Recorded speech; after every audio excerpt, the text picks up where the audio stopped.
नमस्कार दोस्तों, मैं अनूप त्रिपाठी आपके समक्ष पूर्व दिवस में विवेक जी से बात हुई थी। विवेक जी का बहुत बहुत आभार है। दूर दराज जो छात्र हैं, कुछ मित्र हैं, कुछ जूनियर हैं, उन सबों को एक अच्छा मार्गदर्शन मिल सके और जो ये संक्रमण काल चल रहा है इसका एक सदुपयोग हो सके, इसलिए मुझको YouTube चैनल का सहारा लेना पड़ रहा है। यह जो काल चल रहा है यह समस्त वैश्विक मानव जाति के लिए संक्रमण का काल चल रहा है, इसमें कोई दो राय नहीं है। लेकिन कहीं ना कहीं इस लॉकडाउन का हमें सदुपयोग करना चाहिए। जैसा कि मैं कर्मभूमि शिक्षण संस्थान एवं आवासीय प्रतियोगिता दिग्दर्शन संस्थान से और उसके बैनर तले से बोल रहा हूँ। यह कर्मभूमि समस्त विद्यार्थी, समस्त मित्र और समस्त छात्रों का एक संगठन है, जिस पर मैं निःशुल्क वर्ष भर समय पड़ा तो और सकुशल मार्गदर्शन देता रहूँगा।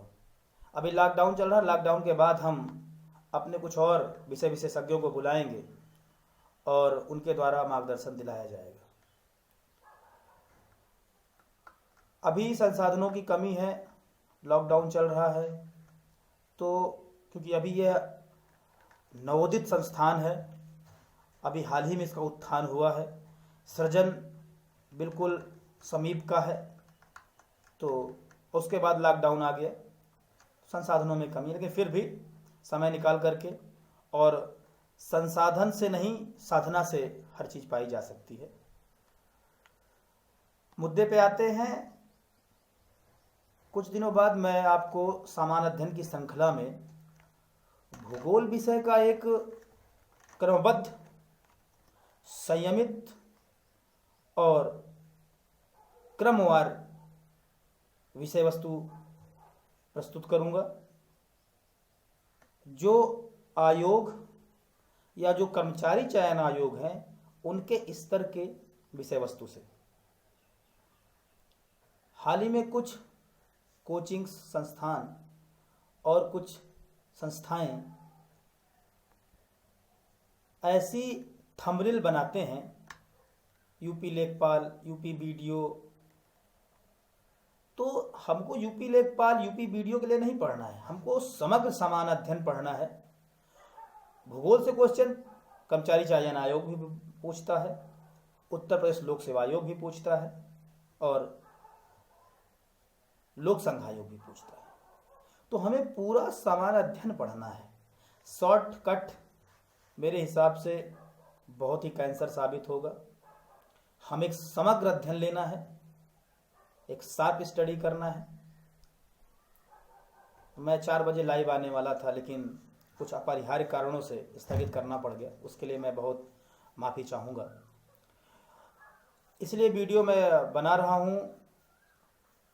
आने वाले जो पूर्व निर्धारित तिथियां हैं, उन तिथियों से मैं क्रमबद्ध तरीके से भूगोल की कक्षाएं संपादित करूँगा। अब हमें भूगोल एक मेरुदंड है, एक आधारशिला है किसी भी जीएस, जिन परीक्षाओं में आता है, जिन परीक्षाओं में सामान्य अध्ययन पूछा जाता है, सामान्य अध्ययन की एक रीढ़ मानी जाती है। 30 से 40% क्वेश्चन भारत एवं विश्व के भूगोल से लिए जाते हैं। सर्वप्रथम मैं भारत के भूगोल की एक श्रृंखला लाऊंगा। उसमें मेरे हिसाब से सबसे पहले भारतीय अवस्थिति एवं विस्तार, उसके बाद फिर भारतीय अपवाह तंत्र, अपवाह तंत्र के बाद जलवायु, जलवायु के बाद पर्वत श्रेणियां, उसके बाद फिर कृषि, खनिज, इस तरह करके एक एक बिंदुसा हम बात करेंगे भारतीय भूगोल। नोट्स कैसे बनाई जाएगी उसकी भी एक संक्षिप्त चर्चा मैं कर दे रहा हूं। नोट्स कभी दूसरों के पढ़े नहीं जाए जाते हैं। एक बुक केवल एक होनी चाहिए, क्योंकि हमें एक कंपटीशन फाइट करना है। एक जिसका अपना स्तर हो, एक स्तर की बुक किताब लीजिए। फिर मेरे साथ मैं क्रमबद्ध तरीके से बताता जाऊंगा और खुद के नोट्स बनाइए। जैसे कहा गया कि भारतीय अवस्थितियों में विस्तार, अब सबसे पहले उसमें भारत का एक जो सामान्य परिचय है, तो उस पर हम चर्चा करेंगे कि उत्तर से दक्षिण, पूरब से पश्चिम, अवस्थितियों में विस्तार, अक्षांशीय विस्तार, देशांतरीय विस्तार। फिर इसी पे हम चलेंगे आगे और क्रमबद्ध तरीके से धीरे धीरे जब बढ़ेंगे आगे, तो भारत का जो प्राकृतिक विभाजन है, भौतिक विभाजन है, वो 4 प्रदेशों में हुआ है। आप सब लोग जानते होंगे, थोड़ी बेस स्टडी होगी, तो उन चारों को करेंगे। सबसे पहले प्राकृतिक प्रदेश ले लेंगे, उसके बाद फिर पर्वतीय प्रदेश ले लेंगे, तटीय प्रदेश ले लेंगे। ये जो बीच के मैदान भाग लेते हुए, इनको सबसे पहले क्रमशः इनके छोटे छोटे नोट्स बनाएंगे।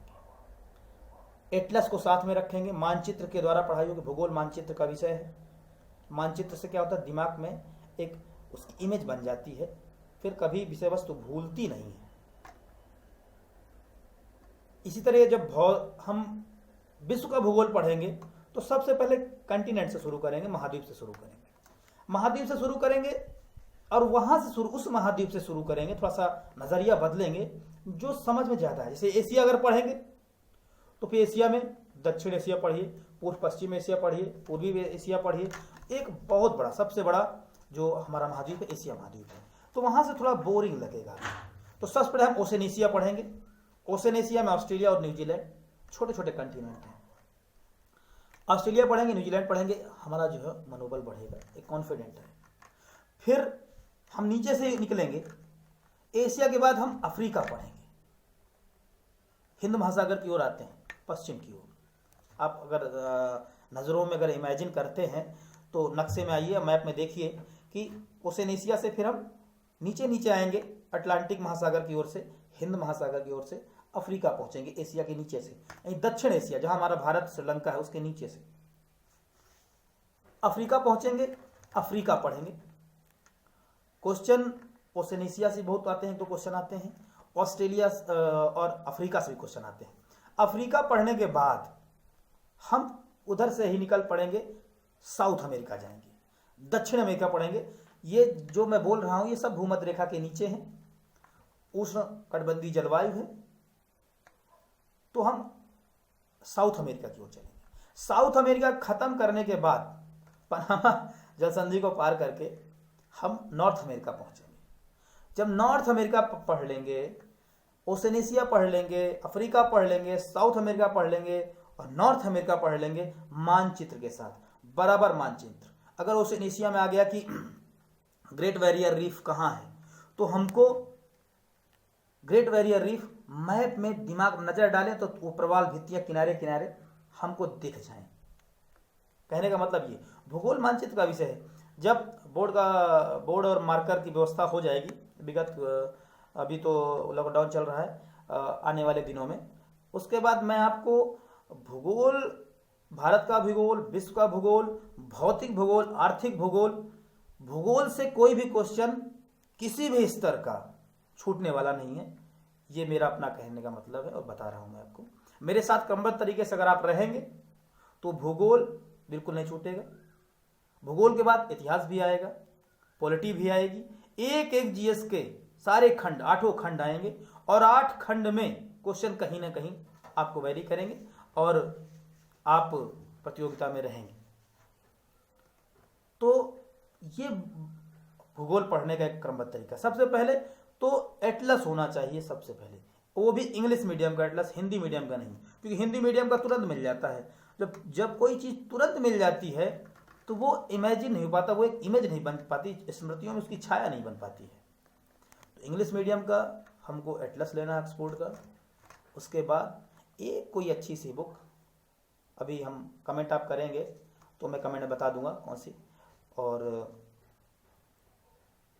एक किताब होनी चाहिए। फिर उसके द्वारा आप नोट्स बनाइए, खुद के नोट्स बनाइए और बेहतरीन राइटिंग के। जितनी अच्छी राइटिंग हस्तलेखन आपका होगा उतना ज़्यादा आंख हमारी देखेंगी और उतना ज़्यादा हमारा जो ब्रेन है, अभी बायोलॉजी पढ़ाऊंगा मैं तो बताऊंगा कि याददाश्त का क्या कनेक्शन है, क्या कौन सा न्यूरॉन्स क्या क्या कैसे है ना। तो वहाँ से हमको ऐसे पढ़ना है। बहुत लोग पूछते हैं सर नोट्स कैसे बनाएं, मेरी नोट्स देखते हैं तो नोट्स में भी मैपिंग करें, मैपिंग, भूगोल मैपिंग। और जब आपको भूगोल आ जाएगा तो 100 में 30 से 35 क्वेश्चन हमको भूगोल के मिलते हैं और 30 से 35 क्वेश्चन में अगर 25